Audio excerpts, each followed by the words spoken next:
नमस्कार, NB news देख रहे हैं। यहाँ पर मैं हूं आपके साथ मुस्कान। स्वागत है आप सभी का उत्तराखंड के महासंग्राम में।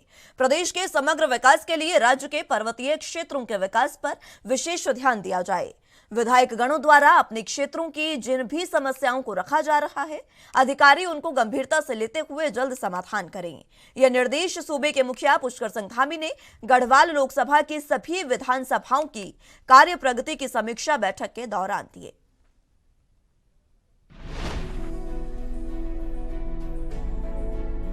उत्तराखंड में समान रूप से विकास के लिए सीएम धामी शुरू से ही अधिकारियों की समीक्षा बैठक और चिंतन शिविर में अधिकारियों को ये ताकीद करते रहे हैं कि किसी भी काम को दूसरों पर नहीं डालना है, फाइलें नहीं अटकानी है, फाइलों को इधर उधर नहीं घुमाना है, वरना ऐसे अधिकारियों पर सख्त कार्रवाई की जाएगी।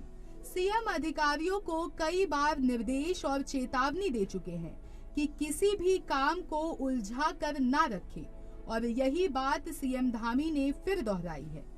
मुख्यमंत्री पुष्कर सिंह धामी ने प्रदेश में योजनाओं के क्रियान्वयन में विलंब होने पर अधिकारियों की जिम्मेदारी तय करने का निर्देश दिया है।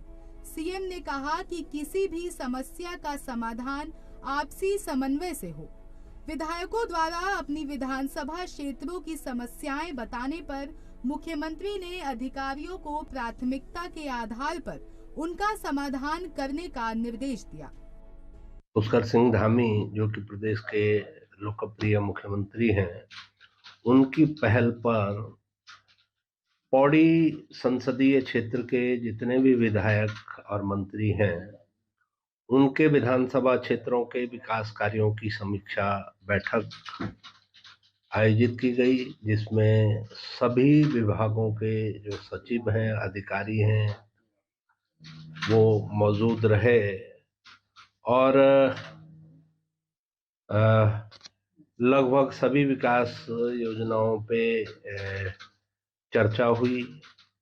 चार धाम यात्रा जो कि बहुत जल्दी शुरू होने वाली है, उस पे भी विस्तार से चर्चा हुई और हर वो प्रयास करने के निर्देश अधिकारियों को माननीय मुख्यमंत्री ने दिए, जिससे जो यात्री यहाँ पर आता है देश विदेश से, उनको किसी तरह की परेशानी न हो, उनकी यात्रा सुगम हो, स्वास्थ्य को लेकर के किसी तरह की परेशानी न हो, पर्याप्त वहाँ पे चिकित्सा सुविधा उपलब्ध रहे। सड़कों को गड्ढा मुक्त बनाने का जो संकल्प है, उस पे भी विचार हुआ और निर्देश दिए माननीय मुख्यमंत्री जी ने अधिकारियों को कि यात्रा प्रारंभ होने से पहले हर सड़क, उत्तराखंड की हर सड़क गड्ढा मुक्त होनी चाहिए। सुरक्षा के दृष्टिकोण से उस पे क्रैश बैरियर लगने चाहिए और क्योंकि ये वित्त वर्ष अब अपनी समाप्ति पे है, तो ऐसे सारे कार्य बहुत तेजी से पूरे होने चाहिए जो किसी न किसी वजह से अभी तक लंबित पड़े हुए हैं। तो मेरे ख्याल से ये बहुत ही शानदार पहल माननीय मुख्यमंत्री जी की थी। दरअसल सीएम धामी ने गढ़वाल मंडल की विधानसभाओं की कार्य प्रगति की समीक्षा की। सीएम ने प्रदेश के समग्र विकास के लिए राज्य के पर्वतीय क्षेत्रों पर विशेष ध्यान देने का निर्देश दिया। उन्होंने अधिकारियों से कहा कि विधायकों द्वारा अपने क्षेत्रों की जिन भी जन समस्याओं को रखा जा रहा है, अधिकारी उनको गंभीरता से लेते हुए जल्द समाधान करें। सीएम ने अपनी बात फिर दोहराते हुए कहा कि अधिकारी विभाग के कार्यों को एक दूसरे पर थोपे जाने के बजाय उनके निस्तारण पर ध्यान दें। विभागीय अधिकारी आपसी समन्वय के साथ समस्याओं का समाधान निकालें। सीएम ने निर्देश दिया कि जिन भी जन समस्याओं का समाधान जल्दी हो सकता है, उन्हें शीघ्रता से पूर्ण किया जाए। देखिए, माननीय मुख्यमंत्री जी का बहुत बहुत धन्यवाद, आभार व्यक्त करते हैं हम लोग कि गढ़वाल लोकसभा के सभी माननीय विधायकों के साथ एक मीटिंग हुई और सभी विधायकों की जो क्षेत्र की प्रमुख समस्याएं रहीं, उन पर बात हुई।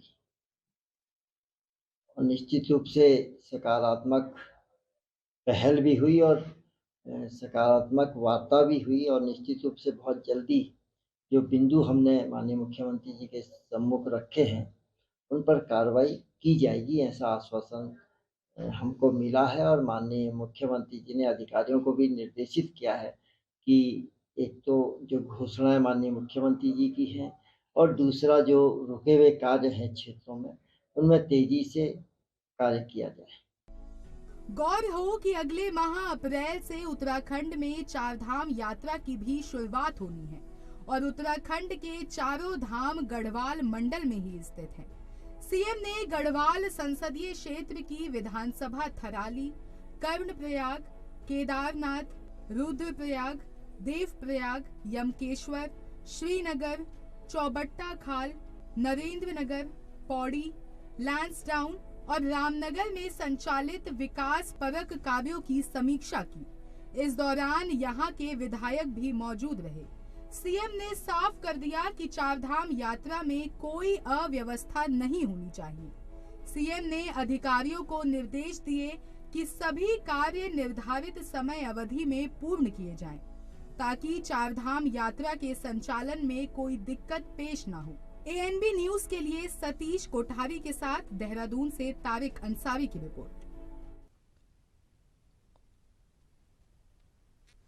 उत्तराखंड के मुख्यमंत्री पुष्कर सिंह धामी का लक्ष्य है कि 2025 तक उत्तराखंड को अग्रणी राज्यों में शामिल करना है। अब जब उत्तराखंड की पहचान पहाड़ है तो पहाड़ से ही इसकी शुरुआत करते हुए पुष्कर सिंह धामी ने अधिकारियों को सीधे चेतावनी दी है। उन्होंने साफ तौर पर कहा कि कोई भी जो फाइल है उसको ना अटकाएं, किसी भी तरीके से कोई काम एक दूसरे पर ना डालें। अधिकारी अपनी जिम्मेदारी को समझे और अपनी जिम्मेदारी का निर्वहन करते हुए लगातार प्रदेश में जो विकास है उसको आगे बढ़ाएं।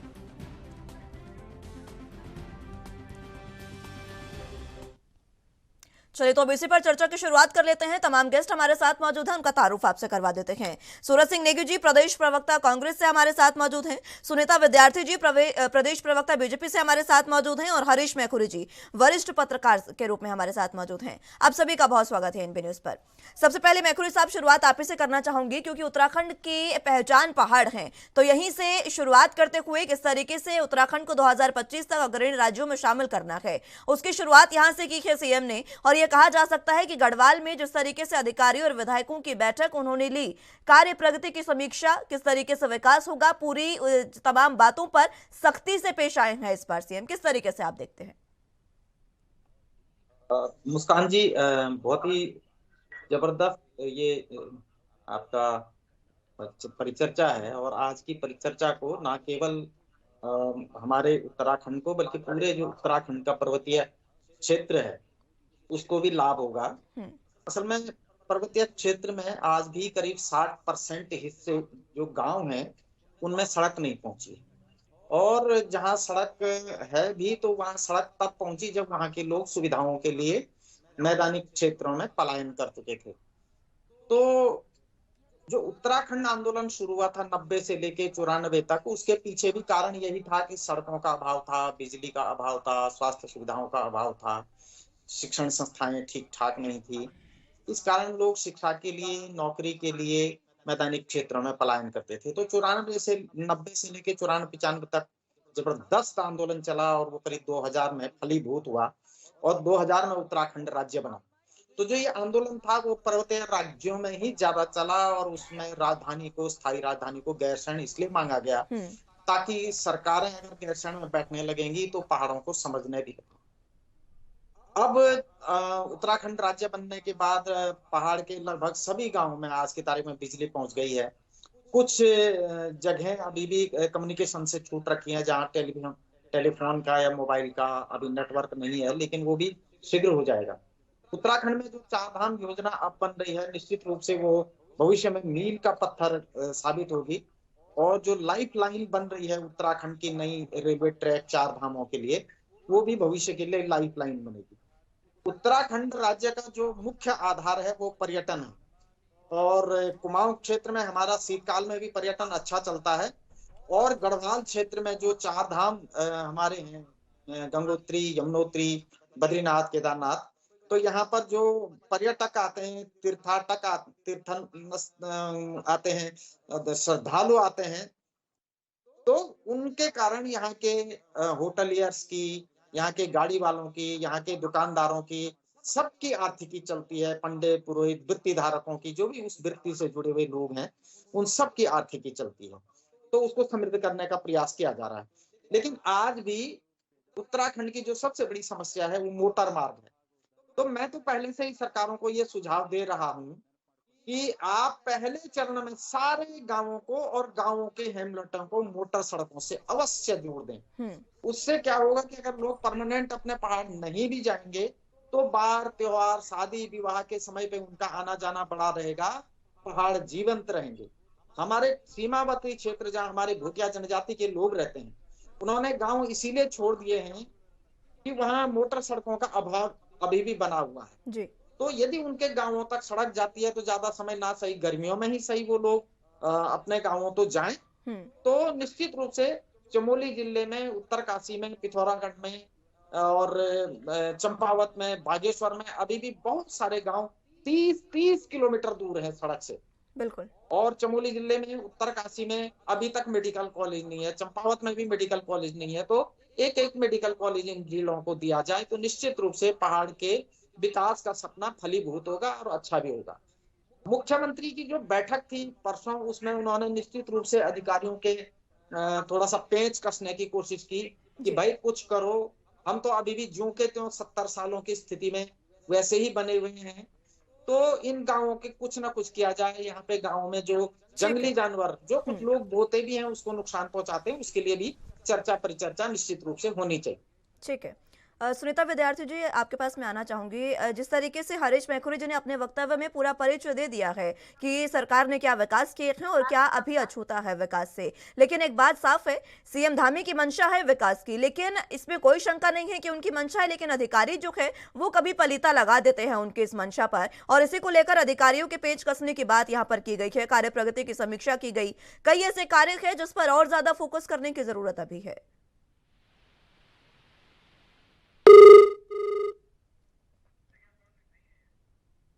चलिए, संपर्क उनसे टूट चुका है।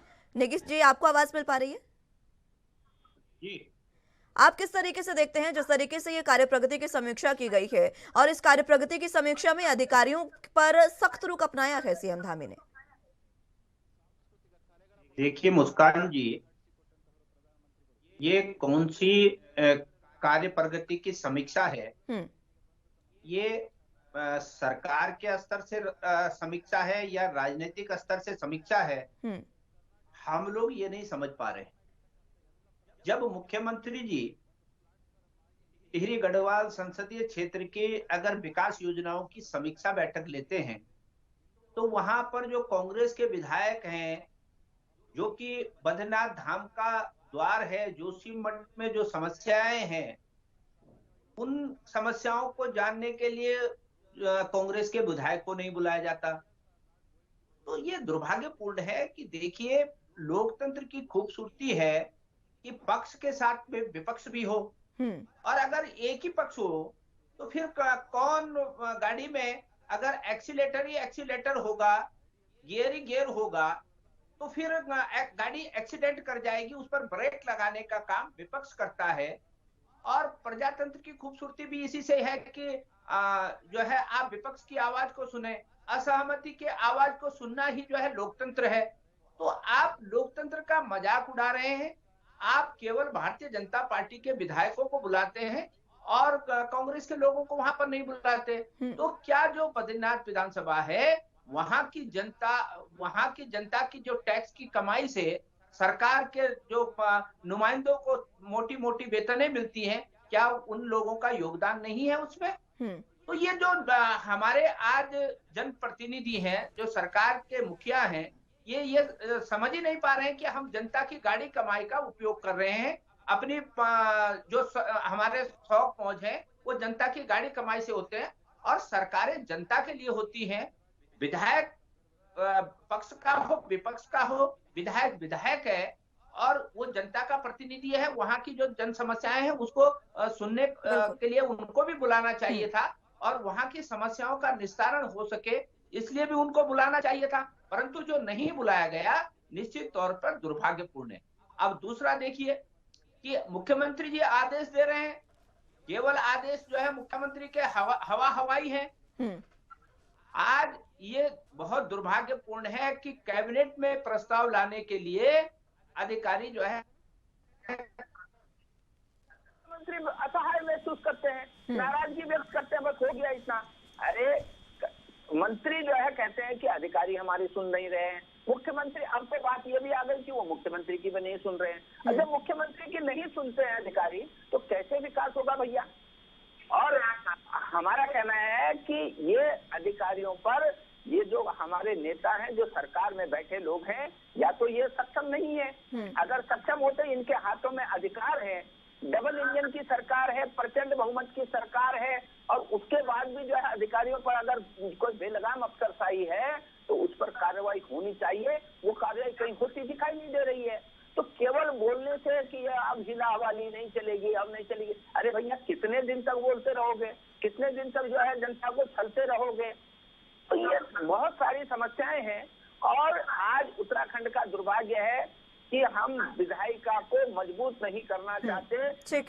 आपने देखा होगा कि जितने भी सदन की कार्रवाई चलती है मात्र लिपापोती के लिए, अगर संवैधानिक बाध्यता न हो तो मैं समझता हूं कि जो सत्तासीन सरकारें हैं वो विधानसभा का सत्र भी न बुलाएं। और जब सत्र छोटा होता है, जनता के मुद्दों पर चर्चा नहीं होती, तो विधायिका कमजोर होती है, और विधायिका के कमजोर होने से अफसरशाही जो है मनमानी पे उतर जाती है। तो ये इस राज्य सरकार को देखना है। ठीक है नेगी जी। सुनीता विद्यार्थी जो आपको आवाज मिल पा रही है? चलिए, उनका संपर्क अभी तक नहीं हो पाया है। मैखरी साहब, आपके पास मैं आना चाहूंगी। विपक्ष के कुछ सवाल हैं और ये सवाल जो हैं वो कहीं ना कहीं अपने आप में बड़े सवाल हैं। उनका साफ तौर पर कहना है कि अगर कार्य प्रगति की ही समीक्षा थी तो क्या हमारे विधायक कार्य नहीं कर रहे हैं? क्या हमारे विधायक जो हैं उनके क्षेत्र में कार्य नहीं होने चाहिए, जो उनको बुलाया नहीं गया? ये आरोप है विपक्ष का। मुस्कान जी, ये तो निश्चित रूप से गंभीर विषय है, क्योंकि वो गढ़वाल मंडल की समीक्षा थी। गढ़वाल मंडल के चाहे पक्ष के हों चाहे विपक्ष के हों, सभी विधायकों को आमंत्रित किया जाना चाहिए था उसमें। तो निश्चित रूप से जो हमारे प्रतिपक्ष के मित्र ने यहाँ पे अपनी आशंका प्रकट की है, क्या ये पार्टी के विधायकों की बैठक थी या गढ़वाल मंडल के विधायकों की बैठक थी? यदि पार्टी के विधायकों की बैठक है तो केवल पार्टी के ही बुलाए जा सकते हैं, लेकिन यदि गढ़वाल मंडल के विधायकों की बैठक है तो निश्चित रूप से उसमें पक्षों विपक्षों सभी विधायकों को बुलाना चाहिए और उनका मत सुना जाना चाहिए। मैं इस बात से बड़ा सहमत हूँ। उसके साथ ही होता क्या है कि विपक्ष भले प्रश्न पूछता है, लेकिन एक अच्छा आलोचक, एक अच्छा सुझाव भी विपक्ष देता रहता है। उससे सरकार को भी लाभ होता है और जनता को भी लाभ होता है। लोकतंत्र की निश्चित रूप से यही खूबसूरती है। जहां तक मैंने कहा कि पहाड़ों में आज भी बहुत सारे हेमपेट में, बहुत सारे गांवों में 3 से लेकर 30 किलोमीटर तक सड़कें नहीं हैं। मोटर सड़कों पे सरकार का ध्यान होना चाहिए।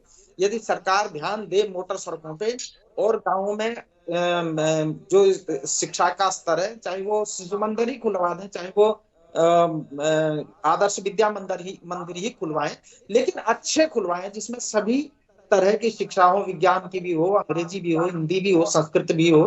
तो निश्चित रूप से विद्यार्थियों को एक अच्छा विद्यालय अपने गांवों में मिलेगा, तो शिक्षा के लिए लोग देहरादून और हरिद्वार और हल्द्वानी पलायन नहीं करेंगे। तो 2 चीजें पर सरकार को फोकस करना है। गाँव की सड़कें बने, मेडिकल कॉलेज जिन जनपदों में नहीं है वहां पे एक मेडिकल कॉलेज खुले, और गाँवों में मैंने कहा कि अगर राजकीय प्राथमिक विद्यालय है उनकी स्थिति सुधारी जाए तो वो तो बेस्ट है, सबसे अच्छा वही है।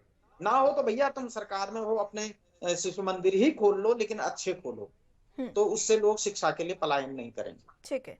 हमारे साथ रविंद्र कुमार, प्रवक्ता बीजेपी से जुड़ चुके हैं। बहुत स्वागत है रविंद्र जी आपका एनबी न्यूज पर।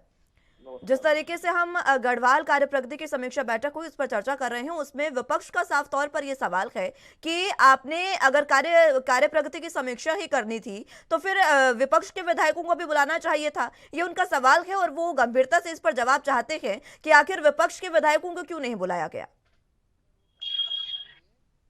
देखिए, ठीक है, एज ए विपक्ष उनका सवाल करना जायज है, लेकिन देखिए कि आज जिस प्रकार से माननीय प्रदेश अध्यक्ष ने बयान दिया है अपना, इसमें क्लियर किया है कि जल्दी सभी दलों के विधायकों से माननीय मुख्यमंत्री जी की चर्चा करेंगे, चाहे चार धाम यात्रा को लेकर हो या आने वाले जो भी उसमें है उसके लिए जरूर चर्चा करेंगे। लेकिन ये कहीं ना कहीं भारतीय जनता पार्टी के विधायकों के साथ एक अपनी 2024 को लेकर रणनीति के तहत एक चर्चा का विषय था, जिसपे अपनी योजनाएं जो सरकार द्वारा चलाई जा रही हैं, चाहे केंद्र द्वारा हो चाहे राज्य सरकार द्वारा हो, तो उनको लेके किस प्रकार से लोगों के बीच में अपनी विधानसभा के क्षेत्रों में लोगों को जागरूक किया जाए, काम किया जाए, तो उसे लेके माननीय मुख्यमंत्री जी की अपने विधायकों के साथ बैठक थी।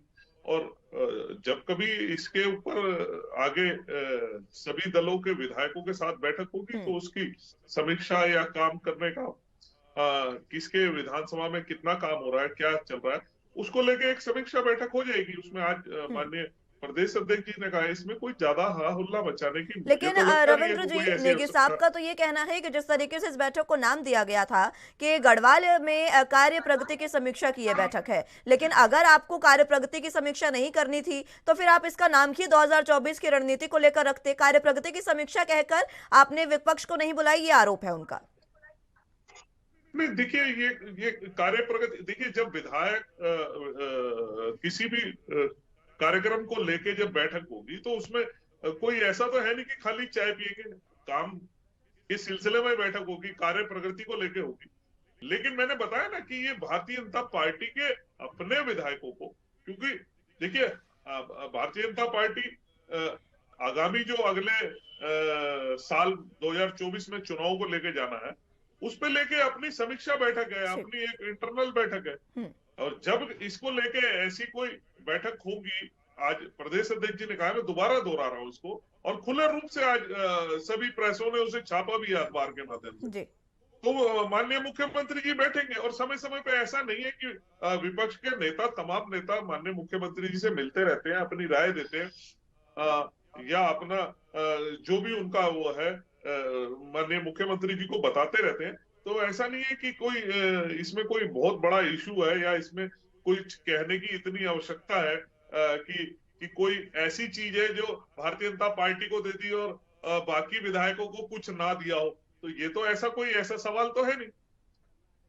ठीक है नेगी साहब, जिस तरीके से आपका सवाल था उस पर रविंद्र जी का साफ तौर पर कहना है कि आज ही ये भी ऐलान हो चुका है कि जल्द ही विपक्ष और या ये कहें कि सर्वदलीय बैठक एक होगी और उसमें कार्य प्रगति की समीक्षा होगी। ये जो है वो 2024 की रणनीति के लिए अपने विधायकों के साथ बीजेपी की बैठक थी। मुस्कान जी, मैं यही तो कह रहा हूं कि अगर भारतीय जनता पार्टी के विधायकों को लेकर के जो चर्चा होनी है तो वो चुनावी चर्चा उसको नाम देना चाहिए, फिर समीक्षा बैठक नहीं होनी चाहिए ना। विकास कार्यों की समीक्षा बैठक ये नहीं होना चाहिए ना उसका नाम। हम तो ये कह रहे हैं कि अगर विकास कार्यों की समीक्षा की बैठक है तो क्या उन्हीं क्षेत्रों का विकास कार्यों की समीक्षा होगी जहां भारतीय जनता पार्टी के विधायक हैं। ये सवाल मैंने पूछा ना, अभी मैंने यही सवाल पूछा उनसे, उनका साफ तौर पर यही कहना है कि अगर कोई भी बैठक होगी तो उसमें प्रगति की समीक्षा तो हो ही जाएगी, विकास कार्यों की समीक्षा तो होगी ही, जाहिर सी बात है, उनका कहना है। आप देखिए, हमारा कहना ये है कि मुख्यमंत्री सरकार के मुखिया हैं, वो पार्टी के मुखिया नहीं है, और सरकार के मुखिया की जिम्मेदारी होती है कि वो समान रूप से जो है अगर विकास कार्यों की समीक्षा होती है तो वो उसमें सभी लोगों को बुलाया जाना नितांत आवश्यक है। और ये हमारे लोकतंत्र की खूबसूरती भी है, क्योंकि अगर सत्ता पक्ष की महत्ता भी तब है जब विपक्ष होगा। अगर विपक्ष नहीं होगा तो एक किस्म से सूना सूना नजर आता है। तो हमारा कहना यह है कि अगर आप विकास कार्यों की समीक्षा करते हैं और सरकार के स्तर पर करते हैं, तो मुख्यमंत्री चूंकि सरकार के स्तर पर कर रहे हैं तो आप सरकारी अमले का इस्तेमाल करते हैं, सरकारी संसाधनों का उपयोग करते हैं, तो केवल आप चुनावी तैयारियां नहीं करेंगे। आपको ये भी पता होना चाहिए कि हम एक मर्यादा होती है कि जो सरकार में बैठे लोग हैं उनको जो है पार्टी अध्यक्ष क्यों बनाए, फिर धामी जी को जो है पार्टी का भी अध्यक्ष बना देते हैं। तो ये पार्टी का जो मामला है वो प्रदेश अध्यक्ष जी को देखना है, जो सरकार का मामला है वो मुख्यमंत्री को देखना है। और सरकार मुख्यमंत्री कहे कि मैं चुनावी बैठक की तैयारी में बैठक विधायकों को बुला रहा हूं, तो ये शर्मनाक है। ठीक है रविंद्र जी। अब देखिए, जिस प्रकार से ये बातों को गोल-मोल घुमा रहे हैं, मैंने कभी नहीं कहा कि ये चुनावी बैठक है। मैंने ये कहा है कि चुनाव की सुन लीजिए, अरे सुन लीजिए, अरे तैयारी हमने बैठक बुलाई है। अरे सुन तो लो, आप सुन तो रहे। देखिए, आपको नाम से वो है कि आपने कहा इसको विकास जो है बैठक नहीं रखनी चाहिए, विकास समीक्षा बैठक। तो हम भी तो पीछे जब राहुल जी भारत जोड़ो यात्रा कर रहे थे, हम भी तो ये कह रहे थे भाई भारत तो जुड़ा हुआ है, ये क्या मतलब है, इसका नाम का क्या मतलब है। तो ये नाम से आप मतलब ना समझे। मैंने आपको कहा, देखिए कि भारतीय जनता पार्टी जो योजनाओं को चला रही है, चाहे वो केंद्र सरकार द्वारा हो चाहे राज्य सरकार द्वारा हो, अपनी विधानसभाओं में उसको लेके किस प्रकार से काम चल रहा है उसकी समीक्षा हो रही है। लोगों तक उन योजनाओं का लाभ पहुंच रहा है, वो योजनाएं ठीक से काम कर रही है और उन योजनाओं मैं आ रही हूँ निकी जी आपके पास। रविंद्र जी, मैं एक बार फिर से लौटूंगी आप सभी के पास, चर्चा की शुरुआत एक बार फिर से करेंगे। फिलहाल वक्त एक छोटे से ब्रेक का है, फौरन हाजिर होंगे।